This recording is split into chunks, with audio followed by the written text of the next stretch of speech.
Daily ERP 9 की series में हम अकाउंटिंग टर्मिनोलॉजी पढ़ रहे हैं, यानी लेखांकन शब्दावली। तो अभी तक हमने business transaction, capital, drawings, liability, assets, इन शब्दावली के बारे में पढ़ा है। तो आज हम देखेंगे एक तो ट्रेड रिसीवेबल और ट्रेड पेएबल। अब ट्रेड रिसीवेबल में एक तो होता है डेटर यानी कि देनदार, इसी को हम बोलते हैं अकाउंट्स रिसीवेबल यानी कि प्राप्य खाते, और दूसरा होता है बिल रिसीवेबल यानी कि प्राप्य बिल।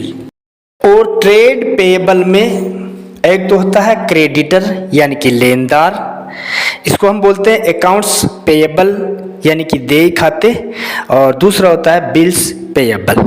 डेटर में हम इसको दो पोर्शन में बांट सकते हैं, एक तो होता है ट्रेड डेटर और दूसरा जो होता है वो होता है अदर डेटर। ट्रेड डेटर में जैसे व्यापार द्वारा उधार माल बेचे जाने के कारण जो राशि विभिन्न पक्षों में बकाया रहती है, उन पक्षकारों को व्यापारिक देनदार यानी कि ट्रेड डेटर कहते हैं। जैसे ए है, वो कपड़े का व्यापारी है, उसने बी को कपड़ा है वो उधार बेचा। इसी तरीके से मान लो कि ए जो है वो टीवी, फ्रिज, कूलर, इन चीजों का व्यापारी है और टीवी बी को उधार बेचा। तो इस स्थिति में ए के लिए बी जो होगा वो होगा ट्रेड डेटर, और अन्य किसी कारणों से जो बकाया राशि जिन लोगों से प्राप्त करनी है उन्हें हम बोलेंगे अदर डेटर। एक तो जिस चीज का वो व्यापार करता है वो चीज किसी पार्टी को उधार बेचे, उस स्थिति में तो वो पार्टी जो होगी वो हो जाएगी ट्रेड डेटर। और अन्य किसी कारणों से कोई राशि प्राप्त करनी है तब उस पक्षकार को हम बोलेंगे अदर डेटर।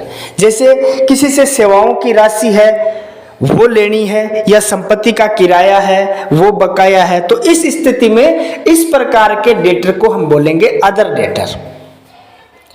अब जैसे ए है, ए के देनदारों में एक नाम बी है, बी का 10,000 रुपये है, सी है उसका 5,000 है, डी है उसका 7,000 है, तो इसका जो टोटल हुआ 22,000। तो इस टोटल को हम बोलेंगे सन्ड्री डेटर, और ये बैलेंस शीट में संपत्ति पक्ष में आता है।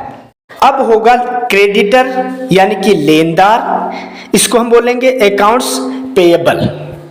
अब इसमें भी दो पोर्शन हो जाएंगे, एक तो ट्रेड क्रेडिटर्स और एक अदर क्रेडिटर्स। जैसे अभी हमने देखा कि ए ने उधार माल बेचा बी को, तो ए के लिए बी जो है वो होगा देनदार, और इसी तरीके से बी ने उधार माल खरीदा ए से, तो बी के लिए ए जो होगा वो होगा क्रेडिटर। और अन्य किसी कारणों से किसी को राशि चुकानी है तो उस स्थिति में वो हो जाएगा अदर क्रेडिटर्स। अब हम देखेंगे बिल रिसीवेबल यानी कि प्राप्य बिल। ये क्या होता है कि बिल के लेखक के लिए उसके द्वारा लिखा गया बिल स्वीकृति प्राप्त होने के पश्चात प्राप्य बिल कहलाता है।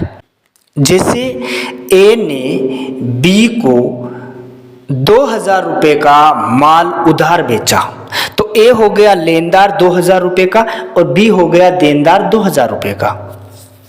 अब ए बी पर बिल लिखेगा, जैसे कि 2 महीने बाद में या 3 महीने बाद में ये राशि आप मुझे लौटाओगे,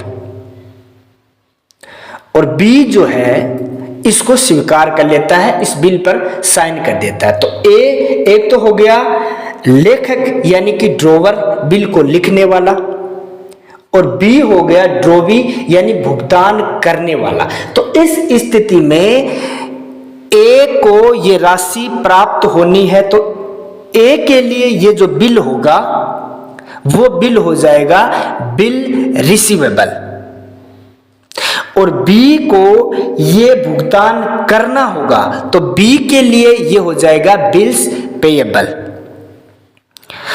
तो प्राप्य बिल में बिल के लेखक के लिए उसके द्वारा लिखा गया बिल स्वीकृति प्राप्त होने के पश्चात प्राप्य बिल कहलाता है, क्योंकि वह उस बिल की रकम का लेनदार है। और इसी तरीके से बिल स्वीकारकर्ता के लिए यानी बी के लिए उसके द्वारा स्वीकृत किया गया बिल देय बिल है, क्योंकि उसको बिल की रकम चुकानी है। अब एक देय बिल यानी कि बिल पेएबल जो होता है वो ऋण की स्वीकृति के रूप में दिया जाता है। 2000 रुपये जैसे ए लेनदार है तो इसके स्वीकृति के रूप में ये दिया जाता है, तो इसका भुगतान एक भविष्य में निश्चित तिथि को करना पड़ेगा। अतः व्यापार के लिए ये एज ए लोन है और इसको चिट्ठे में दायित्व पक्ष में दिखाया जाता है।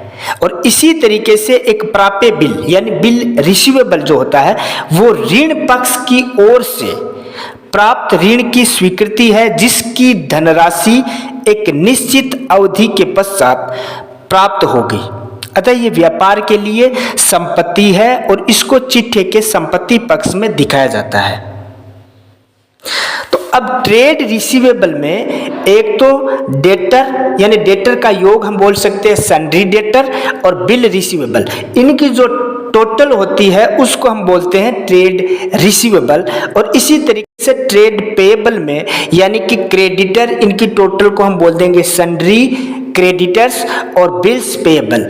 इन दोनों की जो टोटल होगी उसको हम बोलेंगे ट्रेड पेएबल। ट्रेड रिसीवेबल ये बैलेंस शीट के एसेट साइड में दिखाया जाता है और ट्रेड पेएबल ये बैलेंस शीट के लायबिलिटी साइड में दिखाया जाता है।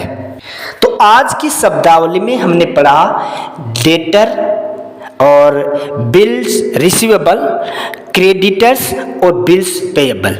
इसके आगे की शब्दावली हम नेक्स्ट वीडियो में पढ़ेंगे।